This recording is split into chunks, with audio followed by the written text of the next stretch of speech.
दोस्तों, राम ने कैसे बड़ाई की अपने सेवकों की, और राम कैसे भक्त हुए अपने सेवकों के।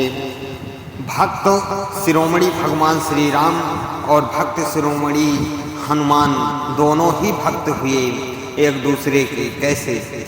राम राज्य में जब एक दिन दरबार लगा हुआ था भगवान श्री राम का, तब राम सभी वानर भालुओं इत्यादि को संबोधित करते हैं और सभी की बड़ाई करते हैं, ऐसा कुछ ग्रंथ कहते हैं। हालांकि हम नहीं मानते कि ऐसा भगवान श्री राम कहे होंगे, परंतु राम इसलिए नहीं कहे होंगे क्योंकि राम समदर्शिता थे, वो सबको एक भाव से मानते थे, इसलिए वो कम ज़्यादा किसी की बड़ाई कर ही नहीं सकते। परंतु हनुमान की जब राम बड़ाई करते हैं तब हनुमान कहते हैं कि हे प्रभु, मैंने तो आपके लिए कुछ भी नहीं किया।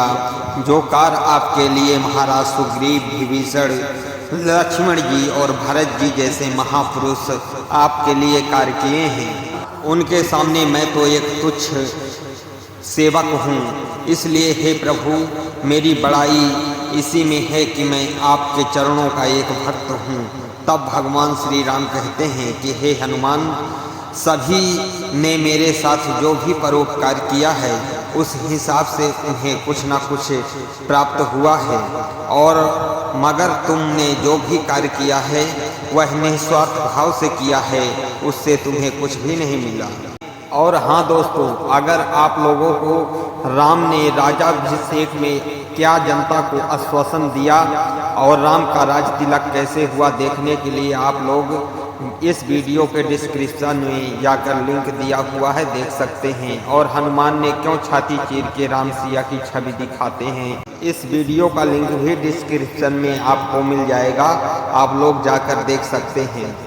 भगवान राम बताते हुए कहते हैं कि हे हनुमान, भारत की इच्छा के अनुसार उनके भ्रात प्रेम के कारण उनके भाई को राज्य मिल गया, और विभीषण को भी उनके भाई के दुराचार के कारण उनकी जनता को जो भी दुख भोगना पड़ रहा था, उन दुखों को निवारण के लिए विभीषण को भी उनका राज्याभिषेक हुआ और उन्हें राज्य मिल गया, और वो अपनी जनता की सेवा कर सकते हैं।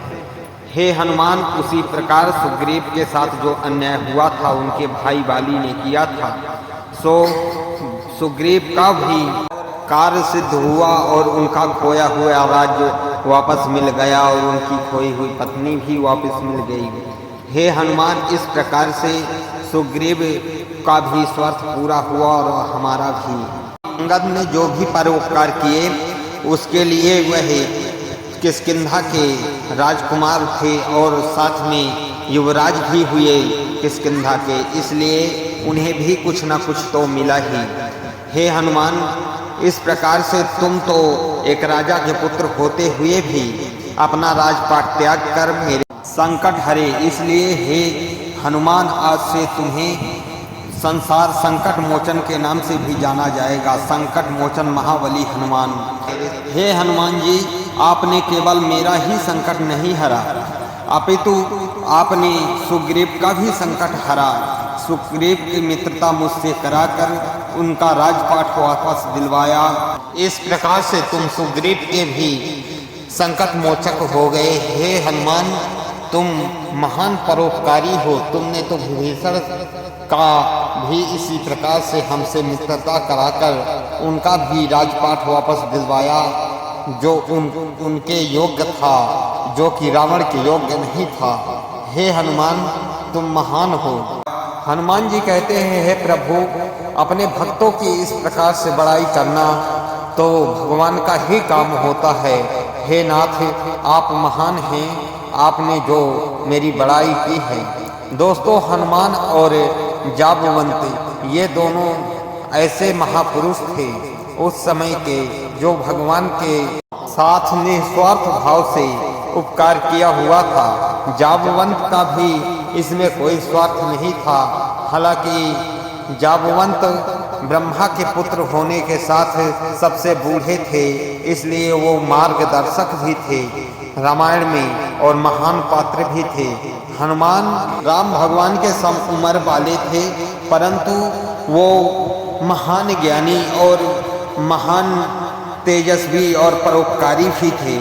हनुमान से बड़ा परोपकारी संसार में न पैदा हुआ है और न कभी होगा।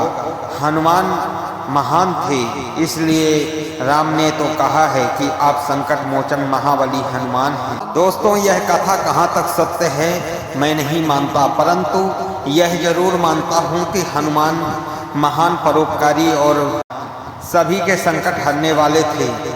दोस्तों, मेरी यह वीडियो अगर आप लोगों को अच्छी लगी हो तो मेरे इस वीडियो को लाइक करें और चैनल को सब्सक्राइब करें, ताकि ऐसी ही वीडियो आप लोगों के लिए मैं लाता रहूं।